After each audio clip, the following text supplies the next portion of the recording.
আর এই যে অ্যাডভোকেট কামরুল ইসলাম টাক, অ্যাডভোকেট কামরুলের কথা শোনেননি আদালতে? ওরে রিমান্ড দিয়েছে 8 দিন, 10 দিন চেয়েছিল, 8 দিন দিয়েছে। ওই এজলাসে দাঁড়িয়ে হুঙ্কার দিচ্ছে এই দিন দিন না, আরো দিন আছে। ওরে শয়তান, আবার কিসের দিন আছে?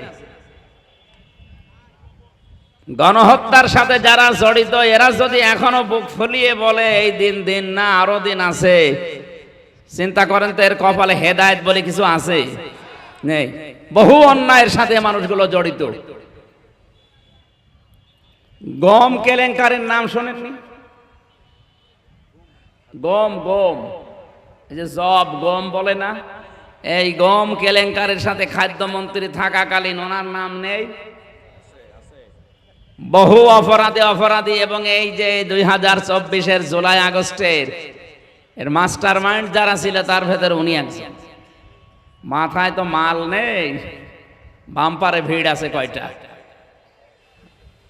ফেরাউনের মন্ত্রী হামানের অবস্থা হয়েছিল, কিতাবে পড়েছি হামানের মাথায়ও চুল ছিল না, টাক। ছাদে মাল নেই, বাম্পারে ভিড়।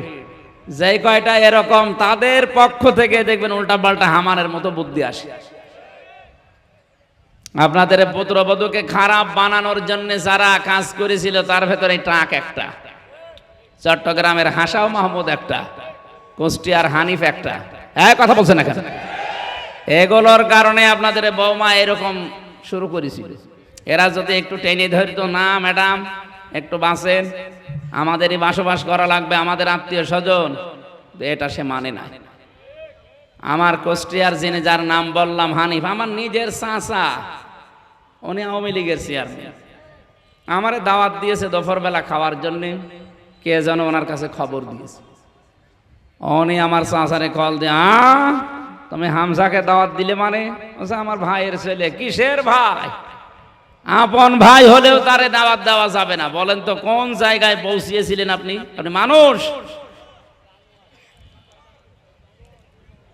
অথচ আজকে যে আয়াত পড়ছি সূরা নেসা থেকে, এ নেসার মূল অংশই হচ্ছে যারা রক্তের সম্পর্ক, আত্মীয়তার সম্পর্ক নষ্ট করে, যারা ছিন্ন করে, এই মানুষগুলোর সাথে আল্লাহ নিজে সম্পর্ক কাট করে দেয়। ওয়াদানা আনকা ওয়িজরাক আল্লাযী আনকাযা যাহরাক। আল্লাহ তাআলা বলেন, হে নবী, আপনার পিঠ থেকে আমি বিশাল এক পাথর নামিয়ে দিয়েছি। এটা 1500 বছর আগের কথা। আইএমএ জাহিলিয়াত চলছিল তখন, চারিদিকে অন্ধকার। বিশ্বনবীর মাজা পিঠ একেবারে বাঁকা হয়ে গিয়েছিল ওই জাহিলি যুগের ওই সমাজ ব্যবস্থায়। নবীজির পিঠ থেকে আল্লাহ এই পাথরকে সরিয়ে বলেছিলেন, আমি কি আপনার পিঠ থেকে এই বোঝা নামিয়ে দেইনি? 1500 বছর পরে 2024-এ 5 আগস্ট আল্লাহ আমাদের বুকের উপর থেকে, নবীজির পিঠের উপর থেকে সরিয়েছিলেন। জাহরাকা শব্দের শাব্দিক অর্থ পিঠ। হে নবী, আপনার পিঠ থেকে আমি বোঝা নামিয়ে দিয়েছি, আর আমাদের বুকের উপর থেকে আল্লাহ পাথর নামিয়ে দিয়েছেন। ওটা ছিল আইএমএ জাহিলিয়াত, আর এইটা নামিয়েছেন আওয়ামী জাহিলিয়াত। শব্দ প্রায় এক না?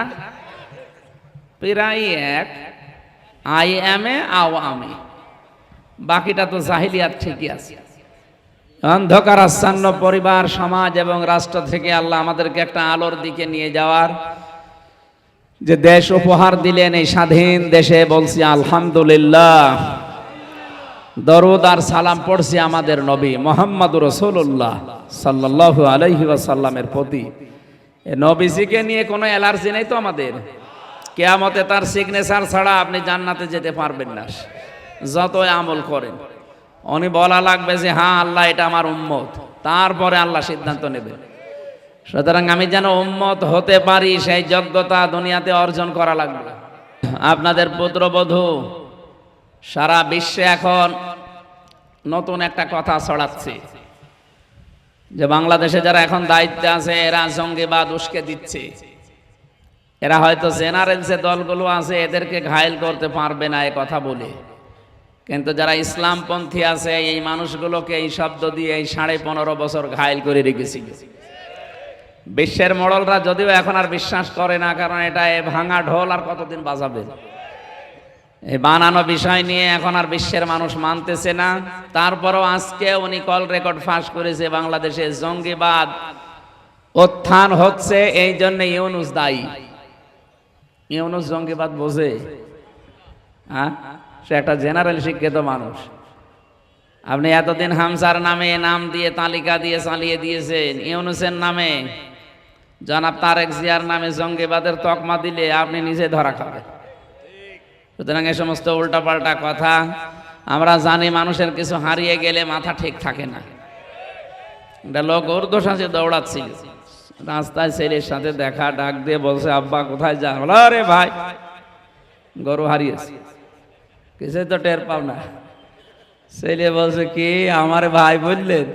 আমি আর বাঁচবো না। বাড়িতে যেয়ে বলছে, আম্মা আমি মারা যাব। কেন? আমার বাপ ভাই ডেকেছে। বাপ ভাই ডাকে, ও কি বাপ, ও বাড়ি আসুক। বাড়ি আসার পরে বলছে, ওগো তোমার মাথা ঠিক আছে? তুমি নাকি ছেলেকে ভাই বলে ফেলেছো। ওরে মা, গরু হারালে এরকম হয়। একটা গরু হারালে যদি বউকে মা বলে, ছেলেকে ভাই বলে, এটা সাজানো গোছানো অবৈধ একটা জিনিস ছিল এই দেশে। এটা হারিয়ে গেলে মাথা ঠিক থাকার কথা। এই জন্য উল্টা পাল্টা বকছে। কয়দিন শুরু করেছিল, আমি নির্বাচিত ছিলাম, আমাকে উৎখাত করা হয়েছে। এটা এখন কেউ খাচ্ছে না, কারণ এটা কেউ খাচ্ছে না। তামাম দুনিয়া জানে যে উনি নির্বাচিত না, উনি অনির্বাচিত ছিল, অবৈধ ছিল। এটা তামাম দুনিয়া জানে। এখন আবার নতুন করে জঙ্গিবাদ জঙ্গিবাদ এই শব্দ আরম্ভ করেছে ট্রাম্প আসার পরে। ট্রাম্প পাগল তো অত পাগল না, কি কথা বোঝেন? আমেরিকার মানুষগুলো যারা দায়িত্বে আছে বা বিরোধীতে আছে, ওরা পাগলামি করে, কিন্তু এত পাগলামি করে না। দেখেছেন না, মহিলাকে কিন্তু দিতেন তাই। দরকার হয় বাইরের কোনো মানুষকে নিয়ে এসে বসাবে, কিন্তু মেয়ে লোককে তারা বসাবে না। যাতে মাতাল হলেও তাহলে ঠিক আছে। আমরা এখন সামনে যাদেরকে দেখতে পাচ্ছি এই দেশে, আমার মনে হয় সব পুরুষ মানুষ, কারণ রওশনের সাথে আর কোনো খবর মবর নেই। এখন তারেক জিয়া সামনে আসতেছে, ম্যাডামের অবস্থা যা, মনে হয় আল্লাহ বিল্লাহ শুরু করবে। সুতরাং এখন যা আসবে, কোন জালেম যদি এখন আর এসে বসতে চায়, এই দেশের মানুষ অন্তত আর মানবে না। আমরা চাই পুরুষ মানুষ আসবে, কোরআনের নির্দেশ, আর রিজালু কাওয়ামুনা আলান নিসা, নেতৃত্ব দেবে পুরুষেরা। কারা? মেয়েরা থাকবে তাদের আজ্ঞাবহ। আন্তর্জাতিক কিছু বিষয় আছে, এগুলোর জন্য আমরা এই ময়দানে কথা না বলাই দরকার, ওগুলো আলাদা সিস্টেম থাকলে বলবো ইনশাল্লাহ। আমি রাসূলের কথা তুলেছিলাম এই কারণে, বিশ্বনবীর উম্মত হওয়ার জন্য যে যোগ্যতা আমাদের অর্জন করা দরকার, জীবিত থাকতে যদি অর্জন না করে যান, আপনার জন্য তামাম দুনিয়ার মানুষ দিয়ে দোয়া করালেও আর কাজ হবে না। ওমা ইয়াকসিব ইসমান ফাইন্নামা ইসমুহু আলা নাফসি, আল্লাহ নিজে বলেছেন, জানিয়েছেন। আজকে যে আয়াত পড়েছি, ওমাই ইয়াকসিব ইসমান ফাইন্নামা ইয়াকসিবুহু আলা নাফসিহি, কোন মানুষ যখন নিজে পাপ করে, এই পাপটা তার নিজেকেই ধ্বংস করে। অন্যায় পাপ এগুলো করতে করতে মানুষের অন্তর কালো হয়ে যায়, তখন আর সে ভালো হওয়ার ফিরে আসার সম্ভাবনা থাকে না, কারণ ফিরে আসার জন্য যে যোগ্যতা লাগবে সেটা সে হারিয়ে ফেলেছে। ফেরাউনকে আল্লাহ হেদায়েত দেয়নি, কারণ আছে, কারণ সে একেবারে সীমা লঙ্ঘন করে সর্বশেষ চূড়ায় পৌঁছে গিয়েছিল। এই জন্য ভালো হওয়ার শেষে ওর চেষ্টা ছিল, কিন্তু আল্লাহ আর ফেরত আনে নাই। ও কিন্তু আন্নাহু লা ইলাহা ইল্লাল্লাহ পর্যন্ত বলেছিল। কোরআনে কারিমে সূরা ইউনূসের ভেতরে আছে, ও বলেছিল আন্নাহু লা ইলাহা ইল্লাল্লাযী আমানাত বিহি বানু ইসরাঈল ওয়া আনা মিনাল মুসলিমিন, আমি ঈমান আনলাম ওই আল্লাহর উপরে, যে আল্লাহর উপরে বনি ইসরাঈল ঈমান এনেছে, আমি তো মুসলমান। আল্লাহ ওই সময় জানিয়েছেন, আল আন, এখন, আকাদ আসাইতা ক্বাবলু ওয়া কুনতা মিনাল মুফসিদিন, এর আগে তুমি বড় বড় সন্ত্রাসী ছিলে। মুফসিদিন মানে ফ্যাসাদ সৃষ্টিকারী, বিশৃঙ্খলা তৈরিকারী, অশান্তি তৈরিকারী, মানুষকে শান্তিতে যারা থাকতে দিতে চায় না, এরকম মানুষকে মুফসিদিন বলা হয়। এই কাজে তুমি নিয়োজিত ছিলে, সুতরাং তোমাকে আর এই হেদায়েতের পথে, কালেমার পথে নিয়ে আসা সম্ভব না, কারণ সেটা হারিয়ে ফেলেছে। এই জন্য কোনো মানুষ যখন অন্যায় করে, পাপ করে, সেই পাপটা তার নিজের অন্তরে গিয়ে পৌঁছায়। কথা বুঝতেছে? আমাই একতমহা ফাইন্নাহু ইসমুহু আলা কলবি। কোন মানুষ যখন সত্য সাক্ষ্য জানার পরে গোপন করে দেয়, তার অন্তরে আল্লাহ পাপের মরিচা দিয়ে ভর্তি করে দেয়। আর 15.5 বছরে বহু মানুষ মিথ্যা সাক্ষী দিয়ে নিজের জীবনকে পাপী বানিয়ে ফেলেছে। তারা এখন অনেকে ঘুরে আসার চেষ্টা করলেও পারবে না। বিশ্বনবী যেদিন নবুয়ত পাওয়ার পরে এসেছিলেন, বললেন আমাকে ঢেকে দাও, ভয় পেয়েছি। খাদিজাতুল কুবরা ওই দিন 5টা কথা বলেছিলেন। প্রথম বলেছিলেন, ইন্নাকা লা তাসিলুর রহিমা, হে স্বামী আপনি ভয় পাবেন না, আপনি তো মানুষের সাথে সম্পর্ক ঠিক রাখেন, বিশেষ করে রক্তের সম্পর্ক। যারা আত্মীয়তার সম্পর্ক, রক্তের সম্পর্ক ঠিক রাখে, তাদের ভয় পাওয়ার কোনো কারণ নেই। তাদের ভেতর থেকে আল্লাহ সব ভয় দূর করে দেয়। আপনাদের পুত্রবধূ অবশ্যই আপনাদের সম্পর্ক ঠিক রাখে নাই। আপনারা কেউ তার দেবর হন, কেউ শ্বশুর হন, এই কথা বলছে না কেন? সম্পর্ক ঠিক রাখে না, এই জন্যই তো ভয়ে পালিয়ে গেছে। জানে যে আমার তো কারোর সাথে সম্পর্ক নেই, এমনকি স্বামীর সাথেও। তার স্বামী নিজে বলে গেছে না যে জীবনে সবচাইতে বড় ভুল করেছি এই কাজটা করি। মানুষ স্বামীর প্রতি কি মায়া মহব্বত দেখায়, আর এই লোকটারে আমি জীবনে এসব দেখলাম না। কি কি নামে স্বামী ছিল না কামে স্বামী ছিল আল্লাহ জানে। আত্মীয়তার সম্পর্ক যারা ছিন্ন করেন, তাদের সাথে যেহেতু আল্লাহ সম্পর্ক কাট করে দেয়, তাদের ভেতরে যত রকমের ভয় তখন ভর করে। এত ভয় পেয়েছে, দুপুরের খাবার খাওয়ারও সময় পাইনি, তাড়াতাড়ি আমার তুলে দাও। সম্মানিত ভাইরা, আমি যে কথা বোঝানোর জন্য এ পর্যন্ত নিয়ে আসলাম, সূরা নিসার আলোচ্য বিষয় এইটা। সম্পর্ক ছেদ করা যাবে না কারো সাথে। একে নষ্ট করার জন্য যারা চেষ্টা চালিয়েছিলেন, তারা সফল হয়েছেন, ধ্বংস হয়ে গেছে। সুতরাং আমরা কোরআনে কারিমের যে তাফসীর মাহফিলে আসলাম, আমরা এরকম মন উদার করব যেন সবাই আমার কাছে এসে জায়গা পায়। আমাদের মন ওরকম ন্যারো মাইন্ডের না, আমরা ব্রড মাইন্ডের। কথা বলেন না কেন? মাওলানা হোসাইন বলছিলেন না 14 দল? হ্যাঁ, ওই 14 দল বাদ দিয়ে যা আমরা আছি এই দেশে সব এক দল। কারণ সবাই আমরা মাজলুম, কম বেশি সবাই মাজলুম এ দেশে। কারণ ওই 14 দল জান্নাতে ছিল, কারণ ওরা সব ছিল গৃহপালিত, বাড়িতে পোষ মানানো। আলেমদেরকে যেই দেশের আদালতে তোলার সময় দেখতাম দড়ি দিয়ে মাজার সাথে গরুর মতো বেঁধে নিয়ে যাচ্ছে, হাতে হ্যান্ডকাপ দিয়ে, মাথায় লোহার টুপি পরিয়ে। আর এখন এই বড় বড় সন্ত্রাসীগুলো কোর্টে তুলতেছে, কেউ খেলখেল করে হাসতে হাসতে যাচ্ছে, মনে হচ্ছে জামায় যাচ্ছে। এগুলো পিটিয়ে হাড়গোড় ভেঙে ফেলা দরকার না, এরা এখনো হাসতেছে। কারণ অবৈধ টাকা তো ওদের কম নেই। এই জেলখানা সহ বিভিন্ন জায়গায় এখন যারা আশ্রয় নিয়েছে, সে থানা হাজতে বলেন আর জেলখানায় বলেন, কারাগারে, যেখানে এখানে অবৈধ টাকাগুলো নিয়ে এখানে আরামে আছে। আর আমাদের টাকা পয়সা ঢুকতেও দিত না, এত কঠিন অবস্থায় রেখেছিল। জালেমদের যদি শাস্তি দেওয়া না হয়, তাহলে যারা মাজলুম তাদের প্রতি অবিচার করা হয়। এক কথা বলছে না কেন? জালেমদের শাস্তি না হলে মাজলুমদের প্রতি অবিচার করা হয়। এজন্য জালেমদের যেন শাস্তি হয়, যে যে অপরাধ করেছে তার ওই অপরাধের শাস্তি তারে দেন। যারা গণহত্যার সাথে জড়িত তাদেরকেও হত্যা করা লাগবে, এটাই ফাইনাল। আন্তর্জাতিক অপরাধ ট্রাইব্যুনালের মাধ্যমে অলরেডি শুরু হয়ে গেছে, বিচার যেন স্বচ্ছ হয়। বানানো বিচার করা লাগবে না, যা করেছেন ওইটার বিচার করলে সব কবরে চলে যাবে। তখন আবার ষড়যন্ত্র করার সব কিছু বন্ধ হয়ে যাবে ইনশাআল্লাহ। আমরা নবীজির উম্মত হওয়ার জন্য 2টা পদ্ধতি সামনে রাখব। 1 নম্বরে, মান সালিমাল মুসলিমুনা মিন লিসানিহি ওয়া ইয়াদিহি। মুসলমান তো ওই লোকটাকে বলা হয় নবীর উম্মত দাবি করতে পারে, যার হাতের দ্বারা, মুখের দ্বারা অন্য মুসলমানেরা শান্তি পায়। এখানে কি মান সালিমাল কাফিরুনা আছে?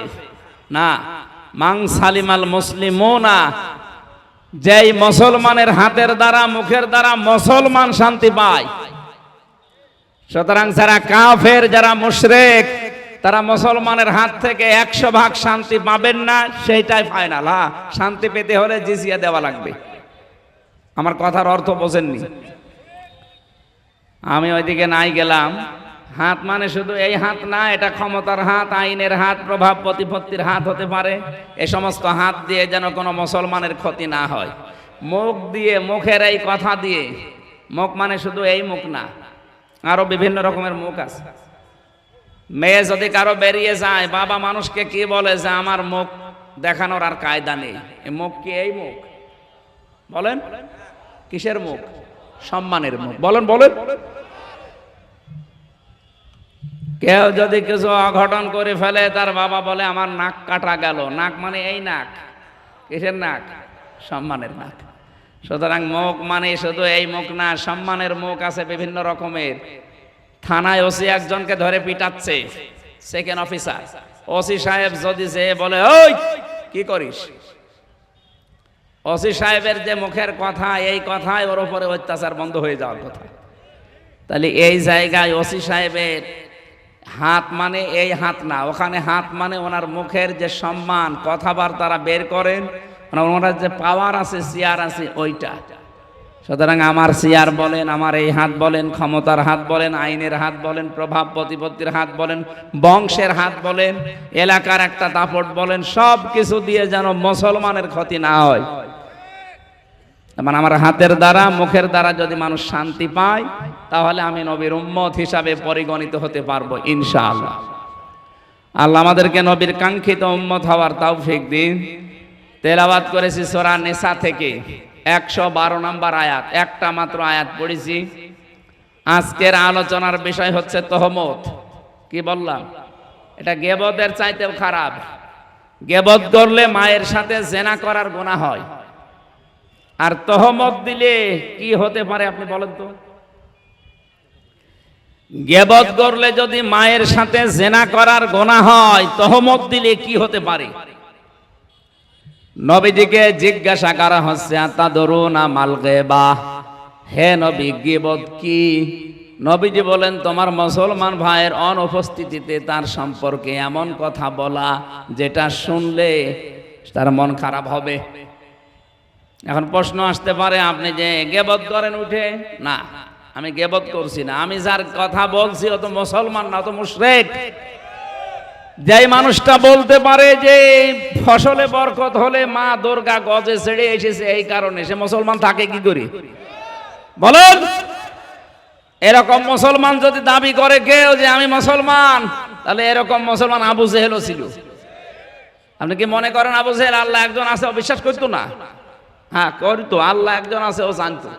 এই জন্য কাবার চত্বর ধরে বদরের ময়দানে যাওয়ার আগে বলেছিল, কাবার মালিক তুমি আসো আমি জানি। বদরের ময়দানে যাচ্ছে আবু জেহেল, আবু জেহেল নিজে বলছে কাবার চত্বর দাঁড়িয়ে, ওই যে মুলতাজান নামক যে জায়গাটা, কাবার দরজা, ওখানে ধরে দোয়া করলে কবুল হয়ে যায়। ও দোয়াটা করেছে কিভাবে? হাদিস এটা বলছে, কাবার মালিক তুমি আসো আমি জানি, বদরের ময়দানে অস্ত্র নিয়ে যাচ্ছি যুদ্ধ করার জন্য মুহাম্মদের বিরুদ্ধে। সত্যের পক্ষে যে আছে তাকে তুমি বিজয় দিও। ওর দোয়া কবুল হয়ে গেছে, কারণ সত্যের পক্ষে তো ছিল না, ছিল সত্যের পক্ষে যে ছিল আল্লাহ তার বিজয় দিয়ে দিয়েছে, তার ওর কথাও আল্লাহ শুনেছে। এবার আসেন দ্বিতীয় প্রশ্নে। আমি যে বললাম এই মানুষ মুসলমান নামধারী, অনেকে প্রশ্ন করে, হ্যাঁ উনি হাজী সাহেবা হজ করে এসেছে, আপনি মুশরিক বললেন মানে? আরে ভাই, ও তো হজ করেছে কয়বার, আর আবু জেহেল কাবা শরীফের সভাপতি ছিল। আলা ইন সাআলতাহুম মান খালাকাস সামাওয়াতি ওয়াল আরদা লা ইয়াকুলুনাল্লাহ। হে নবী, আপনি যদি আবু জেহেলকে জিজ্ঞাসা করেন আকাশ আর জমিন কে বানিয়েছে, ও বলবে আল্লাহ বানিয়েছে। এটা কোরআনের আয়াত। লা ইয়াকুলুনাল্লাহ, লামে তাকিদ নুনে সাকিলা, ও গ্যারান্টি দিয়ে বলবে কে বানিয়েছে, মানে আল্লাহ বানিয়েছে। তাহলে আবু জেহেল আল্লাহ একজন আছে বিশ্বাস করতো না করতো না? তারপরও সে কাফের মুশরিক। কারণ কি? আল্লাহর শক্তির সাথে অন্য শক্তিকে যোগ করত, আল্লাহর আইনের সাথে অন্য আইনকে যোগ করত, আল্লাহ যেটা পারে অন্য কেউ পারে বিশ্বাস করত। যেমন উনি করেছে, ফসলে বরকত হওয়ার পরে মানুষকে খুশি করার জন্য বলেই ফেলেছে মা দুর্গা গজে চড়িয়ে এসেছে, এই জন্য এবার ফসলের বরকত হয়েছে। এই কথাটা আবু জেহেলের কথা। এক কথা বলেন না কেন? সে লাত উজ্জা মানাতের হবলের পূজা করতো, আর এখন আমরা পূজা করছি মানুষ পূজা। সুতরাং ১৫০০ বছর আগে আবু জেহেলের কর্মকাণ্ডের সাথে এই ২৪ সালের কর্মকাণ্ড কারো যদি মিলে যায়, সে আর মুসলমান নেই, সে মুশরিক। আমি যে গীবত করছি আমি কোনো মুসলমানের না, তার এই কথাগুলো তুলে ধরলে আগামীতে কোনো মানুষ যেন আর মুশরিক না হয়। ৪ জায়গায় কথা তোলা জায়েজ আছে। যেই সন্তান, এই ভালো করে শুনবেন, যেই সন্তান সমর্থ থাকার পরেও তার মা বাবার খেদমত করে না, তাদের খরচ দেয় না, সেই সন্তানের নাম ধরে কথা বলা জায়েজ আছে। এটা গীবত হবে না। কথা বুঝতেছেন? যেই সন্তান তার সমর্থ আছে, সমর্থ নেই সেটা আলাদা কথা, সমর্থ থাকার পরে শক্তি আছে, সমর্থ আছে, এরপরও মা বাবার খেদমত করে না, মা বাবার খরচ দেয় না, এই সন্তানের নাম ধরে জনগণকে সতর্ক করা যায়। এটা কিন্তু এরকম বলা লাগবে যে এই সন্তান কিন্তু এরকম। মা বাবার খেদমত করা নফল না ফরজ? কেমন ফরজ? নামাজের মতো ফরজ। কথা বুঝতেছেন? আপনার বউ যদি আপনার মা বাবার খেদমত না করে, বউর গুনাহ হবে না, কারণ শ্বশুর শাশুড়ির খেদমত করা, তাদের পেছনে খরচ করা, এটা স্ত্রী হিসাবে তার দায়িত্ব না, এটা মানে ফরজ না তার প্রতি, তার নৈতিক দায়িত্ব আছে একটা। সে যদি করে সওয়াব পাবে, না করলে গুনাহ হবে না। কিন্তু আপনি সন্তান, আপনি ছেলে হোক আর মেয়ে হন, সন্তান হিসাবে মা বাবার সেবা করাই লাগবে, সমর্থ থাকলে খরচ দেওয়াই লাগবে। এটা নামাজের মতো। আমরা অনেকে উদাসীন এ ব্যাপারে। আশা করছি আপনি বুঝতে পেরেছেন। ২ নম্বরে, জালেম যারা, জালেমের জুলুম থেকে জনগণকে সতর্ক করার জন্য ওই জালেমের নাম ধরে জনগণকে কথা বলা জায়েজ আছে। আমি যাদের নামে কথা বলি তারা কি আল্লাহর ফেরেশতা? সবগুলো জালেম। বলেন, আমি সতর্ক করার জন্য বলছি, এরকম জালেম যেন পৃথিবীতে আর কোনোদিন আমাদের চেয়ারে না বসে। আমার ভাইরা, কোরআনে কারিমের সূরা নেসার ১১২ নম্বর আয়াতের তাফসীর করার জন্য বসেছি। নবীজি বলেন, নেসা সূরা আমাকে আল্লাহ যখন দান করেন, নাজিল করেন আমার প্রতি, ৫টা আয়াতের ভেতরে আছে। আমি এত বেশি খুশি হয়েছি এই ৫টা আয়াত পেয়ে, পুরা দুনিয়াও যদি আমাকে দিয়ে দিত আমি এত খুশি হতাম না। এর ১ নম্বরে সূরা নেসার ৪০ নম্বর আয়াতটা, ইন্নাল্লাহা লা ইয়াজলিমু মিসকালা যাররা ওয়া ইয়াতাকু হাসানাতান ইউদাইফহা ওয়া ইউতি মিন লাদুনহু আজরান আযীমা। অবশ্যই আল্লাহ এই পৃথিবীতে কারো উপরে যাররা পরিমাণও জুলুম করেন না। কি পরিমাণ? যাররা কি? এটা বহুদিন শুনেছেন, ফামা ইয়ামাল মিসকালা যাররাতিন খায়রা ইয়ারা ওয়া মা ইয়ামাল মিসকালা যাররাতিন শাররা ইয়ারা। যাররা শুনেননি? যাররা কারে বলে? সকালবেলা ঘর ঝাড়ু দেওয়ার পরে দরজা জানালা খুলে দেবেন, সূর্যের আলো যখন উঠবে দেখবেন ছোট ছোট কণা কণা ঘরের ভেতরে কি আসতেছে, দেখেছেন? ওটাকে যদি কেউ ৭০ টুকরা করে, একটা কণাকে ৭০ টুকরা করার পরে এক টুকরার নাম আরবিতে বলা হয় যাররা। আল্লাহ বলেন, এতটুকু পরিমাণও আমি কোন মানুষের উপরে, সৃষ্টি জগতের উপরে জুলুম করি না। জোরে বলেন সুবহানাল্লাহ। কেউ যদি দুনিয়ায় একটা ভালো কাজ করে, আমি আল্লাহ নিজে পক্ষ থেকে তাকে ডবল সওয়াব দান করি। ওয়াইন তাকু হাসানাতান ইউদাইফহা, ওটা বাড়িয়ে ২ গুণ করে দেই। ওয়া ইউতি মিন লাদুনহু আজরান আযীমা। এই যে আযীম, আর তার জন্য বিশাল এক পুরস্কার আমি আল্লাহ রেডি করে রাখি। জোরে বলেন সুবহানাল্লাহ। এজন্য দুনিয়াতে আমরা যদি কোনো ভালো কাজ করি, মনে করবেন ওই ভালো কাজের কমপক্ষে 2টা পুরস্কার, 1 নম্বরে ডবল হওয়া, 2 নম্বরে বিশাল পুরস্কার আল্লাহর পক্ষ থেকে পাওয়া। সূরা আনামের ভেতরে একটা আয়াত পেয়েছি, মা'জাবিল হাসানাতি ফালাহু আশরু আমসালিহা। কোন মানুষ যদি দুনিয়ায় একটা ভালো কাজ করে, আল্লাহ পাক ওইটা বাড়াতে বাড়াতে কমপক্ষে 10 গুণ থেকে 700 গুণ বৃদ্ধি করে দেয়। জোরে বলেন সুবহানাল্লাহ।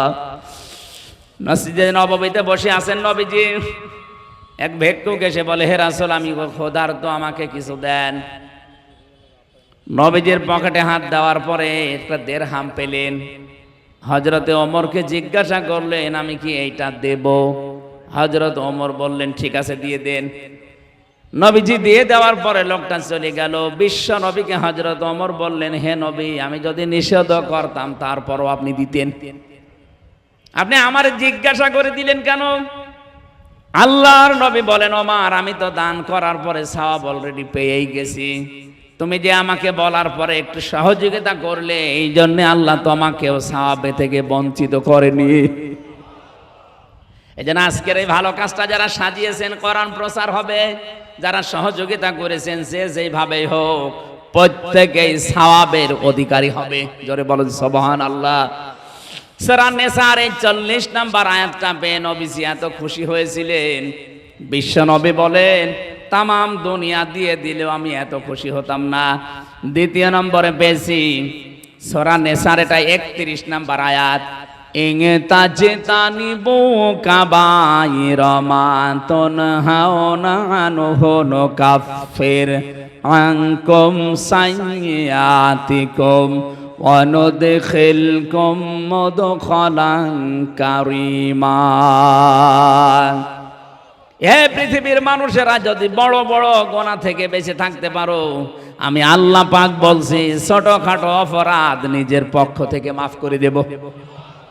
বড় গুনাহ আমি পেয়েছি ইমাম আয-যাহাবীর লিখিত 99টা কবিরা গুনাহ, আরো আছে।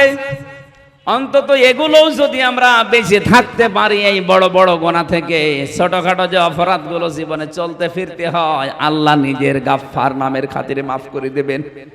শুধু মাফ করে শেষ না, ওয়া নুদখিলকুম মুদখালান কারীমা, এমন একটা সম্মানিত জায়গায় আমাদেরকে প্রবেশ করাবেন যার নাম আল্লাহ নিজে দিয়েছেন, বাগান জান্নাত।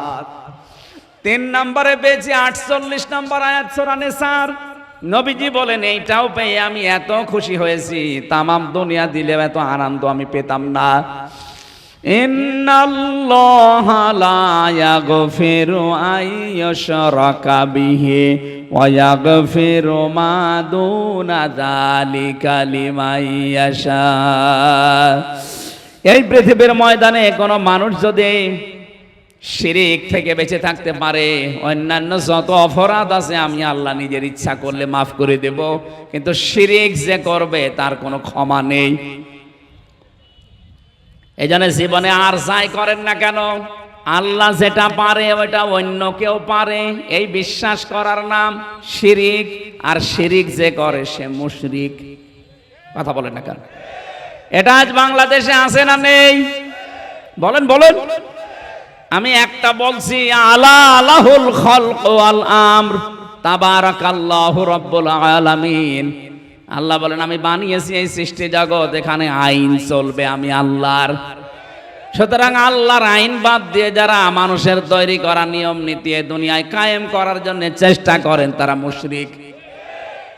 আর ফতোয়া লাগবে? এই গোনায় যদি কেউ জড়িত থাকেন, আপনি কিন্তু আর মাপ পাবেন না। অন্য গোনা করেন, আপনি মাপ পেয়ে যাবেন, কিন্তু এই শিরিক করলে মাপ নেই। কারণ আল্লাহ আইন বানাতে পারে, অন্য কেউ আইন বানাতে। আরো জোরে বলেন। ক্ষমতার উৎস একমাত্র আল্লাহ, ক্ষমতার উৎস জনগণ নয়। কেউ যদি এই বিশ্বাস করে যে না জনগণ ক্ষমতার উৎস, সে মুশরিক। কথা বলছেন না কেন? এদেশে এরকম মানুষ নেই? বহু মানুষ নেই? আশা করছে আমার এই ছোট্ট ইঙ্গিতে আপনি বুঝে ফেলেছেন। কেউ যদি বলে ক্ষমতার উৎস জনগণ, সে শিরিক করলো, শিরিক করলে সে মুশরিক। বাংলাদেশ জামাত ইসলামীর যে গঠনতন্ত্র, ওরা এই কথা বলে নাই, এই কারণে নিবন্ধন বাতিল করে দিয়েছিল। তাহলে বোঝা যাচ্ছে আর যাদের নিবন্ধন বাতিল হয় না, তারা তাদের গঠনতন্ত্রে এই কথা লিখে দিয়েছে যে ক্ষমতার উৎস জনগণ। তারা কি শিরিক করছে? কারণ আল্লাহ যেটা পারে ওইটা অন্য কেউ পারে, আপনি তাকে ভাগ দিয়ে দিলেন। আমার মনে হয় আপনি না বোঝার ভান করে আছেন। আমি জানি এরা না বোঝার ভান করে আছে, এ বুঝবে না। এ কোরআন শরীফ বুখারী শরীফ দিয়ে হবে না, এ বাকারি শরীফ লাগবে। এরপরও যদি শিরিক না বোঝেন, বোঝেননি কে? হাত তোলেন তো, যে আমি এখনো বুঝিনি, আমি যে শিরিক করছি আমি এখনো বুঝিনি। হাত তোলেন। ওই যে একজন, দুই হাত দিয়েছো, আবার এদিকে আসো, ঝড়ে কোদাল দিয়ে বোঝাচ্ছে। ও ওটা পাগল। ঠিক আছে। 4 নম্বরে 64 নম্বর আয়াত, এই এদিকে তাকান। ওয়ালাউ আন্নাহুম ইয়াযলামু আনফুসাহুম জাউকা ফাস্তাগফিরুল্লাহা ওয়াস্তাগফারা লাহুমুর রাসূলু লাওয়াজাদুল্লাহা তাওয়াবার রহিমা। কোন মানুষ যখন নিজের নফসের উপরে জুলুম করে, নিজে নিজে অন্যায় করার পরে নিজেকে ধ্বংস করে ফেলেছে, এরপরে নিজের পক্ষ থেকে ক্ষমা চাওয়ার জন্য আল্লাহর রাসূলের কাছে যায়। এখন রাসূল আছে, বলেন না কেন? রাসূলের নায়েব আছে। এই যে যারা এলেম পেয়েছে এরা রাসূলের নায়েব, স্থলাভিষিক্ত নায়েবে রাসূল, উত্তরাধিকারী। তার মানে আপনি অপরাধ করে ফেললে না জেনে বা জেনে আপনি আসবেন এদের কাছে, এই রাসূলের নায়েবদের কাছে আসার পরে এদেরকে বলবেন দোয়া করেন, ক্ষমা চান আমার জন্য, আমিও ক্ষমা চাই। আল্লাহ পাক বলেন এটা যদি কেউ করে সে যেন আমাকে গফুরুর রহিম হিসাবে পাবে। বলেন সুবহানাল্লাহ। নবীজি এটা পেয়ে সবচেয়ে বেশি খুশি হয়েছিলেন।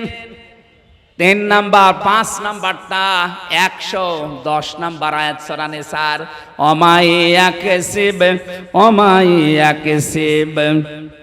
ومن يعمل سوءا أو يظلم نفسه ثم يستغفر الله يجد الله غفورا رحيما।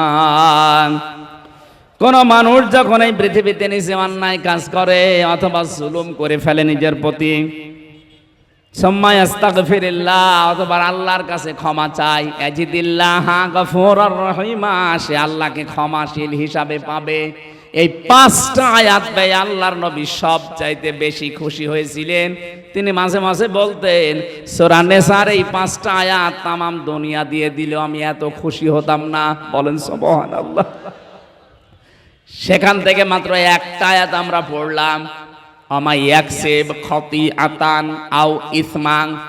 কোন মানুষ যদি নিজে অপরাধ করে, পাপ করে, সুম্মা ইয়ারমি বিহি বারিআন, এই পাপটা নিজে করে, অপরাধ নিজে করে, আর একটা নিরপরাধ মানুষের উপরে দোষটা চাপিয়ে তার বিপদে ফেলে দেয়, ফাকাদ ইহতামালা বুহতানা ওয়া ইসমাম মুবিনা, সে যেন প্রকাশ্য পাপের বোঝা বহন করে নিয়ে বেড়াচ্ছে। আর এই আয়াতটা আমার মনে হয় সব চাইতে বেশি মিলে যাচ্ছে বাংলাদেশের সাথে। 15.5 বছরে এটা বেশি হয়েছে। নিজে অন্যায় করে, নিজে পাপ করে, আর একটা নিরপরাধ মানুষের মাথার উপরে দোষটা চাপিয়ে তার বিপদে ফেলে দেয়। এক কথা বলছে না, কিচ্ছু জানে না, ঘরে ঘুমিয়ে আছে, চোখ খুলে দেখছে জেলখানায়। কি গো তুই গাছ কেটেছিস কখন? স্বপ্নে। হ্যাঁ, এই যে গায়েবী মামলা যেগুলো দিত এভাবে দিত না। আরে ভাই আমি গাছ কাটলাম কখন? গাড়িতে আগুন লাগিয়েছি কখন? স্বপ্নের ভেতরে। স্বপ্নে আগুন দিয়েছি, তাও মামলা হয়ে যাচ্ছে। আমার যে মামলা ছিল আপনারা শোনেননি? কে কোন পাগল নাকি সিরাজগঞ্জ থেকে ঢাকায় একটা তরবারি নিয়ে ঘুরছিল, তারে পুলিশে ধরে যায়, কি করবি? সংসদ ভেঙে ফেলবো। তরবারি দিয়ে সংসদ ভাঙা যায়? তরবারি না, কাঁচি, ওই যে ধান কাটে ওই কাঁচি, ওটা তরবারি চালিয়েছে। ওরা জিজ্ঞাসা করছে কি, কেটে ফেলবো সংসদ, ভেঙে ফেলবো। সংসদ ভাঙা যায়? বলে হ্যাঁ, আমি আমির হামজার ওয়াজ শুনে উদ্বুদ্ধ হয়েছি, এই আমারে ধরে নিয়ে যা। এই মামলা দিয়ে আমারে 3 বছর আটক করে রাখি। বলেন তো শয়তান পর্যন্ত হাসবে না? কার দোষ কার ঘাড়ে চাপিয়ে, অথচ যারা এগুলো করে তারা কিন্তু এখন সব আরামে নিরপরাধ হয়ে আছে। আমার এই অপরাধের সাথে যারা অপরাধী বানানো তাতে জড়িত, আমার মামলার আয়ু থেকে একেবারে যিনি পালিয়েছে উনি পর্যন্ত, কারণ ফাইল ওনার হাতে ছিল। বাকিগুলো তো সব শো, এদেরকে দিয়ে করিয়েছে। তাই যারা এই অপরাধ করলো, যারা অপরাধ করেছেন, আমি যদি ক্ষমা না করি আপনাকে দিয়ে আল্লাহ এরকম একটা অপরাধ করাবে, তারপরে আপনার মরণ হবে। এই জন্য এমন কোন দোষ একজনের উপরে চাপিয়ে দেবেন না যে দোষ সে করে নাই। এটা সবচেয়ে এখন বেশি সামাজিক যোগাযোগ মাধ্যমে বেশি হচ্ছে। যে লোকটা যে কাজের সাথে জড়িত না তার নামে দোষটা চাপিয়ে আন্দাজে একটা মিথ্যা তথ্য ছড়িয়ে তার মান সম্মান নিয়ে সিনেমা লেখা হচ্ছে। আপনাকে দিয়ে আল্লাহ ওই অপরাধ কিন্তু দুনিয়ায় আগে করাবে, এরপরে আপনার মরণ হবে, এটা মনে রাখবেন। এটা সূরা হুমাযার তাফসিরে আছে।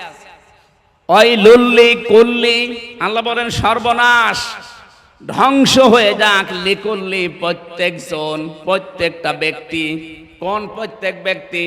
হোমাজাতিল লুমাজা, যারা সামনে পেছনে মানুষের দোষ চর্চা করে। আরে ভাই, আমি তো নিজেকে নিয়ে চিন্তা ভাবনা করে শেষ করতে পারি না, মানুষকে নিয়ে ভাববো কখন? আর ফেসবুকে যারা লেখালেখি করে দেখেন নিজের ভেতরে হাজারো দোষ, সেটা খুঁজে পায় না। কোথায় কোথায় কোন জায়গায় কি হয়েছে সেইটা নিয়ে উনি চলতেছে। নিজের চিন্তায় তো শেষ করে সময় শেষ করা যায় না, আপনি অন্যের পেছনে লাগেন কখন? মাওলানা মিজানুর রহমান আজহারি এটা বেশি বলে যে ভাই আমার নিজের চিন্তায় তো আমি সময় দিতে পারি না, আপনার পেছনে আমি সময় দেব কোথায়? এমনি কয় বছর হায়াত পেয়েছি, এই হায়াতে আমার নিজের জীবনটা এখনো সংশোধন করতে পারলাম না। আর আমার নিজের ভেতরে যে দোষ আছে এইগুলো এখন আমি মুক্ত হতে পারি না। আমারই 5 বউ, আমি এক বউওয়ালার পেছনে লেগে বসে আছি। হ্যাঁ, আপনি দেখেন ফেসবুকে যারা এগুলো ছড়ায় বিভিন্ন মানুষের নামে, ওদের চরিত্র ঠিক আছে? একটারও চরিত্র নেই। আমি সেই কয়জনের নাম বললাম না জানি দেখি এগুলো মানুষের পেছনে লাগে, এদের একটারও চরিত্র ঠিক নেই। চরিত্র ঠিক নেই মানে শয়তানের চাইতে খারাপ। ফামানি বেতাকা বরাআ যালিকা ফাউলাইকা হুমুল আদুন, এই আয়াত কোরআনে নেই? কয়বার আছে? একবার দুইবার না, অসংখ্য জায়গায় আল্লাহ আয়াতটা দিয়েছেন। ফামানি বেতাকা বরাআ যালিকা ফাউলাইকা হুমুল আদুন, কেন দিয়েছেন? যে নিজের জায়েজ স্ত্রী থাকার পরেও যারা অন্য কাউকে কামনা করে, অন্য কারোর সাথে গোপনে লাইন লাগায়, এ মানুষগুলো সীমা লঙ্ঘনকারী। যারা আজ আলেমদের বিরুদ্ধে, বিভিন্ন ওলামাদের বিরুদ্ধে ফেসবুকে লেখালেখি করে, দেখবেন ওদের চরিত্র ঠিক ওই কায়দায়। 14 জনের সাথে লাইন করছে তারা, নিজের চরিত্র সংশোধন করার কোনো খবর নেই, শুধু লেগে আছে হুজুরের পেছনে। আপনাকে দিয়ে আল্লাহ এইরকম অপরাধ করাবে যদি কারণ আমি উল্টা পাল্টা দোষ চাপিয়ে দিই। ইমাম মালিক রহমতুল্লাহ আলাইহির জামানার একটা কাহিনী পড়েছিলাম তাফসিরে। কি সমস্যা কি? আরে ভাই সময় তো অল্প, কখন কি করব? আমি বললাম যে আসরের নামাজটা পড়ে একবার উঠি না, আপনারা তো এক মাঝখানে এমন সময় দিলেন, এখন কিভাবে কি করব বলেন তো? এই আয়াত শেষ করা লাগবে না? এটা দিয়েছেন তো একটা উদ্দেশ্য নিয়ে, মানুষ যেন কিছু বোঝে, নাকি খালি টাকার ধান্দায় আছে? আমাদেরকে টাকা দেওয়ার দরকার নেই। দরকার কালেকশন এখন কি করবেন? আমি আয়াত শেষ করবো না কালেকশন করবো? আরাম কালেকশন বুঝি। আমার ওয়াজের আসলে মনটাই নষ্ট হয়ে গেল। আপনি এটা পরে দিতে পারলেন না? এমন সময় দিলেন, আমি কেবল ধাঁচে তুললাম। আরে একটা কায়দা করে চলা লাগে না? আরো 15 মিনিট পরে দিতে পারতেন, এখন তো মোডই নষ্ট হয়ে গেছে, আর ওয়াজ হবে না। জান হয় নাকি এইভাবে? খালি টাকা দেন টাকা দেন, বলার না যায় মাঠে টাকা দেওয়ার দরকার নেই। বয়ান, আমার বয়ান তো আশা লাগবে। আমি একটা ধাঁচে তুলে ফেলেছিলাম। হ্যাঁ, এই গাড়ি থেকে যাওয়ার সময় কিন্তু নিয়ে যাবেন, কাজে লাগবে। অনেক তথ্য দেওয়া আছে, জেলখানায় তো তথ্য পাওয়া যায় না, আমি টুকি টুকি রেখেছিলাম। বাইরে এসে বহু তথ্য দিয়ে ওটা লিখেছি, যাওয়ার সময় নিয়ে যাবেন, ওইটা আপনাদের কাজে লাগবে। সৃষ্টি জগৎ নিয়ে লিখা, ওটা খরচ যা হয়েছে তাই তো দেবেন নাকি? আল্লাহুম্মা আমিন। না না, টাকা না দিলে কিসের আমিন? যারা অন্তত টাকা পয়সা এনেছিলেন, ভাই এটা গরিব এলাকা তো, রংপুর বিভাগের মানুষ এমনি গরিব, এদের টাকা নেই। টাকা সব চট্টগ্রামে আর সিলেটে, ওরা একজন মিলে 4-5 লাখ টাকা খরচ করে অনুষ্ঠান দেয়, আর এর মনে হয় 1-2-5 হাজার লোক মিলেও হয় না। এই জন্য বারবার বিরক্ত করছে। আমিও জানছি, আমার তাফসির করার জন্য রাতের বেলায় নিয়ে আসবেন, দিনের বেলায় হয় না। রাতের বেলায় মাহফিল কোথায়? পীরগঞ্জে। হ্যাঁ, পীরগাছা। কত দূর এখান থেকে? ও, পীরগঞ্জ আর পীরগাছা আলাদা না? পীরগাছা আছে ওখানে, রাত 9টা থেকে আমি শুরু করব। যদি আশপাশে হয় তো যাবেন, আর তাছাড়া কি বলবো, আমি শেষ করে দিলাম ভাই, না মোড নষ্ট হয়ে গেছে। আপনারা টাকা পয়সা যারা নিয়ে এসেছিলেন কমিটিকে একটু দিয়ে যান, নয়তো ওরা সাহস হারিয়ে ফেলবে, আগামীতে দেখা যাচ্ছে আর দিলই না। আল্লাহুম্মা আমিন। এখানেই নামাজ পড়ে যাবেন। লা ইলাহা ইল্লা আনতা সুবহানাকা ইন্নী কুনতু মিনাজ জালিমিন। আল্লাহ তাআলা যে ধাসে শুরু করেছিলাম, চাতক পাখির মতো তোমার বান্দা বান্দিগুলো কোরআনের কথা শুনছিল, আমি আয়াতটা শেষও করতে পারি নাই, যতটুকু বলেছি। আল্লাহ আমলের সুযোগ দাও, আমাদের দ্বারা যেন মানুষের পেছনে লাগায় এই গোনা বন্ধ হয়। আমি নিজেকে নিয়েই সংশোধন করতে পারি না, অন্যের পেছনে লাগতে যাব কোন কারণে? আল্লাহ এই বোঝ তুমি আমাদের নারী পুরুষ সবাইকে দিয়ে দাও। মাহফিলের আয়োজন করতে গিয়ে যারা শ্রম দিল এদেরকে কবুল করো। প্রধান অতিথি জনাব সাইফুল ইসলামকে মঞ্জুর করো। বড় ভাই অধ্যাপক মাওলানা নুরুল আমিন দোয়া চেয়েছি, আল্লাহ তুমি তাকে সফলতার স্বর্ণ শিখরে পৌঁছিয়ে দাও। মাহফিলে আমার আগে যারা কথা বললেন, এই আলেমদের কথাগুলো আমলের সুযোগ দাও। আমিন আমিন। বারাকাল্লাহু লানা ওয়া লাকুম ফিল কোরআনিল আযীম। যত মানুষ এলাকায় ঘুমিয়ে আছে কবরে, আল্লাহ কোরআনের ইজ্জতে মাফ করে দাও। এখানে অনেক খরচ হয়েছে, আইলাইরা ঋণী হয়ে পড়েছে, তুমি ঋণ মুক্ত হওয়ার সুযোগ করে দাও। আমার কণ্ঠটা কথা বললেই যেন ব্যথা করে। 3টা বছর জালেমের এই জেলখানায় অসুস্থ হয়ে পড়েছি। আল্লাহ তাআলা আমার বুকে পর্যন্ত এখন কথা বললেই ব্যথা হয়। আমি কোরআনের আয়াত 100 ভাগ বিশ্বাস করে দোয়া করছি, ওয়াইদা মারিদতু ফাহুয়া ইয়াশফিন। নবী ইব্রাহিম বলেছিলেন, আল্লাহ আমি অসুস্থ হলে তুমি শেফা দাও। ইব্রাহিমের সন্তান হিসাবে হাজারো মানুষ নিয়ে বলছি, আল্লাহ আমি অসুস্থ, তুমি আমাকে শেফায়ে কামেলা আজেলা দাও। বারাকাল্লাহু লানা ওয়া লাকুম ফিল কোরআনিল আযীম। আলহামদুলিল্লাহি রাব্বিল আলামিন। আসসালামু আলাইকুম।